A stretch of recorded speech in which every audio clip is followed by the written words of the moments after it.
Jamie, do you know the idea of rewilding? Hmm. No, probably. I have some guesses, but no, you tell me what you're thinking there. So I came across it in a book the other day, and it obviously applies to animals, putting them back out in the wild. But thinking back to what we've been working on, helping people get out of corporate, graduate, and become founders, this sort of thing, this analogy just like struck me. And you got to imagine the idea of it is you got a captive tiger, like the animals that are always in zoos and stuff for years, and they're trained to live in these small cages and environments. We go visit them Hmm. all the time, right? But Hmm. then in rewilding, oftentimes they'll take these animals like the captive tiger and they'll go put them out back into the savannah, and that's their attempt to now flourish, go run wild in your native environment. You know what usually happens there? Yeah, What yeah, they happens? don't do too well. I don't think the statistics are with them on that. I think they're so used to that life in the cage at that zoo, or certain things and practices that they have done, to them and with them, that they don't assimilate well when they're back out in the wild. Yeah, Typically. yeah, it's wild. And the more I think about the last few years and talking to these folks, and you experienced this a little bit yourself, and you've broken through in huge ways, but then just the hundreds of people we've come in contact with, it's very easy to assume that I'm a tiger. If I go out there in the world, I'm going to be successful. I owned this part of the zoo. I'm going to go out there and be really successful as a tiger out in the wild. No, it's the same thing in corporate life where you have this entire cage around you. This system is beautiful. It's marble. It's got Mm-hmm. nice wood and granite everywhere too, and it pays well, right? But you're in this trapped environment and you don't know it, but you've got this entire system ensuring that you survive, right? The constant paycheck, the food coming your way, the care and support, the HR team, the team members, all these things. And you're like, wow, I'm this badass tiger in this environment. But then, as we found, as I found the hard way too, is like when you say, no, I'm going to take all that ability and now become a founder, go start my own business, it it is not what you hope it to be. It is No. this awful feeling most of the time where you don't know what you're walking into. And you assumed that all you've been doing for all these years is going to carry you forward, but you're going to get out there and you're often going to get eaten alive. And I think about this other idea on why they explained it. I dug deeper into the research. Psychologists called this idea of a phantom cage, right? Where they take all the assumptions about living in the old environment and you walk out there and they still think they're in a Right. cage. So that Right. tiger will pace back and forth in this small radius, thinking it's still in the old world and it won't Hmm. actually go out there and flourish. So it's Hmm. stuck. And it's the same thing around here. I mean, do you see that kind of thing tracking with what you've seen too? Yeah, yeah, and I personally went through it. There was no playbook on, hey, here's the exact steps you take to go become that founder. There's usually that playbook to say you send out your resume. If you want another W-2 job, you send out your resume to thousands and upon thousands of postings or Worm Network. It's going to take a certain amount of time, and then you're going to get another W-2 job. You're going to be right back in that cage. Whereas this founder-led path, it's not as cut and dry.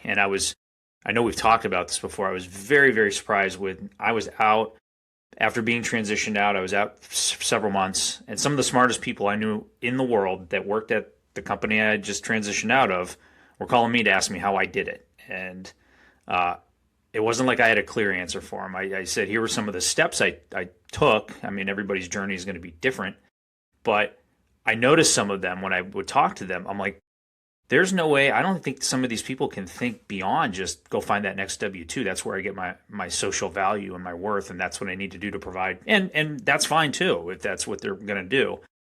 But I found that the uneasiness and the ambiguity of the entrepreneurial path definitely doesn't sit well with everybody.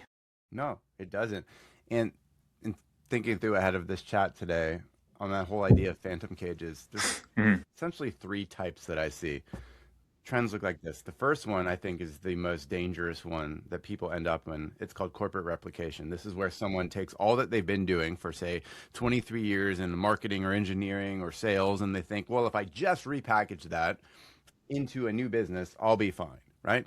I'm known for this thing. Let me repackage it. But they don't realize that they are jumping into a commodity zone. They're going to be all by themselves. And frankly, if you want to leave it, why do you think that completely recreating it is now somehow going to activate you? Hmm. It's a completely false assumption. I think it's a complete lack of imagination where someone's been crushing it in different things and personally and professionally for 23 years and doesn't go through the process to ask what's possible now. Critical question. So they replicate. The second one, then, I think, is this whole cash grab thing. I think it's less common with the folks I come across, but a lot of people just go to solve it with money, buy a boring business, real estate, start a franchise, drop shipping.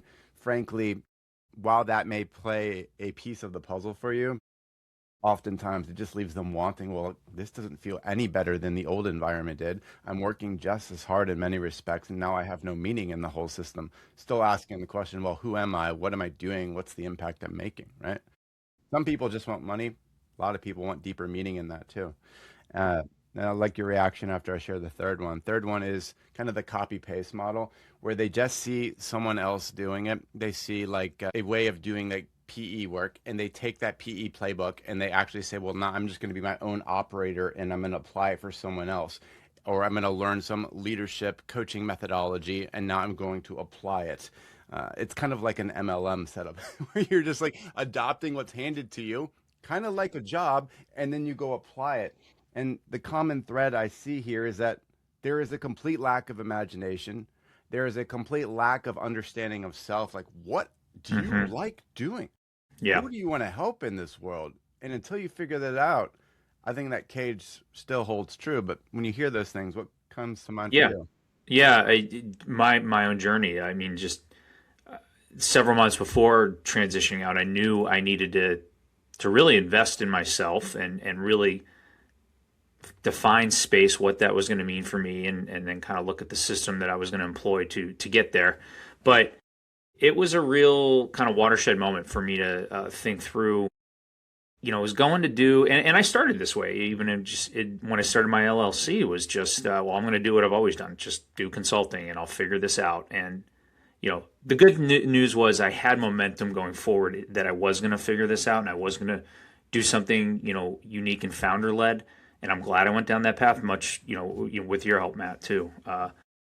So, but so many times it's easy to fall in that trap and just say, "Oh, I'm going to do this because it's going to, it's exactly what I did before and it will provide a paycheck," or I'm going to just franchise or do real estate or something like that because that can bring money in quickly and, um, you know, or other people's playbooks and I can execute on that. Where what I think is harder is when you take that step back and really look at, what is it I really want to do? And we've talked through things like this before. Who's my magnetic match I want to offer this to? What's going to bring me not success, but what's going to bring me a sense of accomplishment and align to my values going forward and kind of what I want to do. You laid a lot of that out in your book. What's next for me? Um, if I think about the word founder, that word I've tried on in the last 18, 24 months. Never uh, tried it on before, but now it's core to my being. That's a perspective I have. But when you hear that word, what does it mean to you? Yeah, it's funny because I would say it's evolved when I started working with you, especially. It was I want to be an entrepreneur. I want to do and start my own thing, have my own thing, and I feel like that word founder. And I saw you go through this transformation yourself, where you're like, this is such much more powerful word because a lot of people can be entrepreneurs, but entrepreneur could mean I own 10 different restaurant franchises, and that's me being an entrepreneur or again, following somebody's playbook or doing something like that. Whereas a founder's usually tied back to some unique idea of your own. And there's different versions of it, but it feels uniquely your own. I guess is what really hits home for me when you Yeah. use that word. The way I feel, I think you feel this way, and kind of all the people we work with, is this desire to be a builder. That you've got something inside of you, kind of like you've experienced this, a budding author, someone who has a book to write, and it needs to just come out of them. They have to Right. do it. They have to Right. build. And that's kind of a personality trait, a characteristic of sorts that bubbles up out of nowhere, or maybe you could trace it back to when you were 5, And you realize that, man, inside this corporate system, I'm never going to be able to really build. Well, I'm the leader of this capability. I own this marketing team. Do you really? Right. No, because when someone above you cuts the team or says we're not Right. resourcing the capability anymore, well, what do you have left? No Right. assets. That's an Right. awful feeling. I remember teams getting cut underneath me, or I got shifted to a new vertical leader, and like, I don't even like this crew. Like, this makes no sense to me. It was decided for me. And like, I didn't have an asset at all. I was playing a role, and that role was told what to do next. Founders build, founders create. That's not for everybody. I think most people should not pursue this route. But I think in the last few years, especially as the tools have come online, and I live every day like in Claude Code now, and it's like I can build my own software, I can build things. I could never approach that word before in business school. That was the PayPal mafia, it was Steve Jobs, it was Right. VC backed everything, and I was like, Right. that's not me. I'm not Yeah. a coder wearing a hoodie all day and Y Mm-hmm. Combinator. No. But Mm-hmm. now it's like, wow, that term opened up. And if you Yeah. see that builder version of yourself that needs to come out, I think adopting that identity of founder, going back to the cage thing, is the most important identity you can pull over. Like literally writing down, like on a card on your desk, I am Jamie, founder of said company or this Mm-hmm. capability or this product. And if I were to keep going on this thread, I know I'm on a roll here, but when I think about founders, founders build remarkable products that Mm-hmm. create awesome outcomes. And in this sense, you pull back to some of the folks of like in Apple, take Tesla or Dyson vacuums. Like people build amazing products that others love. Now that Right. can be a service, that Mm-hmm. can be like in corporate graduation. I don't have a physical product, but it's Right. ultimately it's in a program, it's an environment, a place where people come to do very focused, concentrated work, and you can point at the changes. I was able to release from the job. I got my life back. I built a business out of nothing. I have a core product, assets. And I think if we adopt this kind of product mentality and you start to think of yourself as a founder, you get a whole new future that opens up to you. So that's why I love it. How does that Yeah, resonate with you? and it's not as hard as people think. Like I remember having multiple conversations with people, and I would just be astounded. I'll use one example: a person who lost their job with a government organization and worked at many different schools, Ivy League schools, got many different degrees from them, wrote a lot of dissertations, had a PhD, and the amount of IP this person was just personally sitting on was amazing to me. And I clearly saw that if they could commit and if they were and they're excited about trying to do something on their own, how do you turn that experience into information that'll help people, or package that into something that you can then look at as your product, your IP. And now with AI and Claude and everything else too, it's not as hard as people think, and it's just taking that first step. And it's never going to be perfect. It may be messy. And same with when I wrote the book, it was something, a goal I had for myself. I wanted to do. I got to a certain point, a couple years in, where I finally got it done, and I wasn't going to nitpick every little thing to finally get it out there. It felt really good. I set a deadline. It felt really good just to get it out by then. Was it perfect? No. Could there be revisions? Sure. Will there be another version of that? Maybe. But that was a big thing, and I think a lot of people are sitting on stuff like that, and maybe they don't have the confidence, and they don't think it's going to be great or interesting to anybody. But I bet you it is, and it's just taking that leap to then how do you frame that, become that founder of that IP, or your experience that you're sitting on, to turn that into something that could be helpful for somebody else. And I think the talking point too, Matt, while we have this pause, is just people have this compounded judgment sitting in their head, never really articulated, never packaged, never priced. But now it's easier than ever to do that. So, Jamie, talking about the whole phantom cage thing, we're all kind of captive tigers in corporate. If we want to rewild and we want to get out there and become founders, are there any sort of big takeaways, suggestions you would have for people on how they do it effectively? Yeah, a couple. One is just think through those assets you have in your life and those experiences you have in your life, and what kind of unique value they could bring in order for you to create your own product. What's going to be unique and helpful for folks out there. Think through your value system. What are you aligned to? What do you want to do in terms of helping people, creating a product? It'll all align, but it doesn't happen overnight. It's not like you either get transitioned out, you leave your job, you quit your job, you get fired. It's not like the next day, like, okay, great. I know what I'm doing. Like right now, I'm going to be a founder, and this is all going to happen. This takes time, and you know, that's where this cage thing kind of comes in, where you've been conditioned to look at that, say that severance package as, boy, this is, how much runway I have to go get another W-2 job or, start an LLC, rather than looking at it as this is an investment for me to get going on what I want to be a founder of. So I think it's a reframing as you're coming out of that type of situation, and you're being rewilded out there in the world.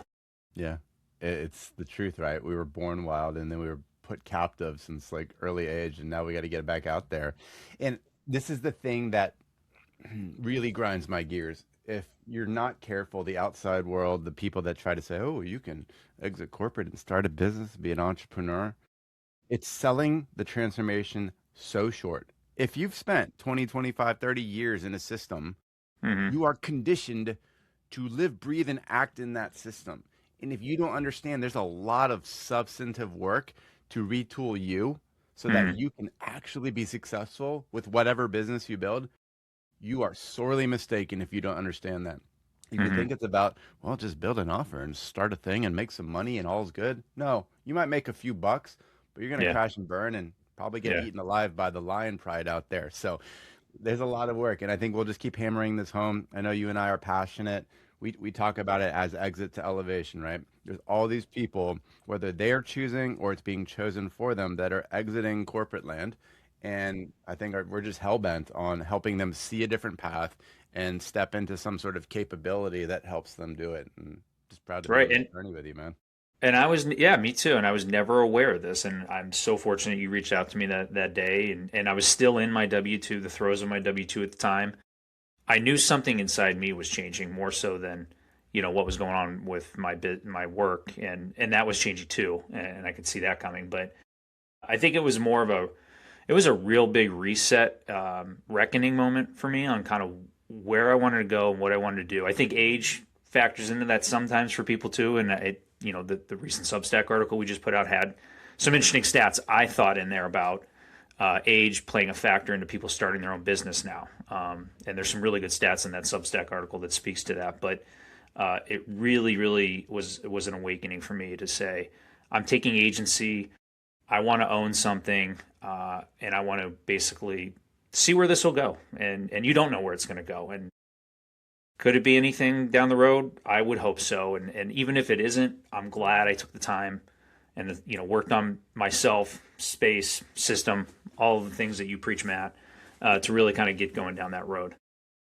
It's the only way. So we'll keep banging the drum out here, YouTube, podcast, all the things, and then we'll drop the Substack link here. If anyone's listening to this who needs it or knows someone who needs it, pass the good word forward. We've got a lot of capability and perspective we're ready to share with folks. I think the time right now in the world, it's sorely needed. Folks need a path beyond the reentry path, or just reentering back into corporate. They need to know that it is possible and there are ways of taking all that they've built and becoming founders. So we're hell bent on it. We're not going to stop, and we'll keep up with the next episode soon. Good stuff, Jamie. Thank you.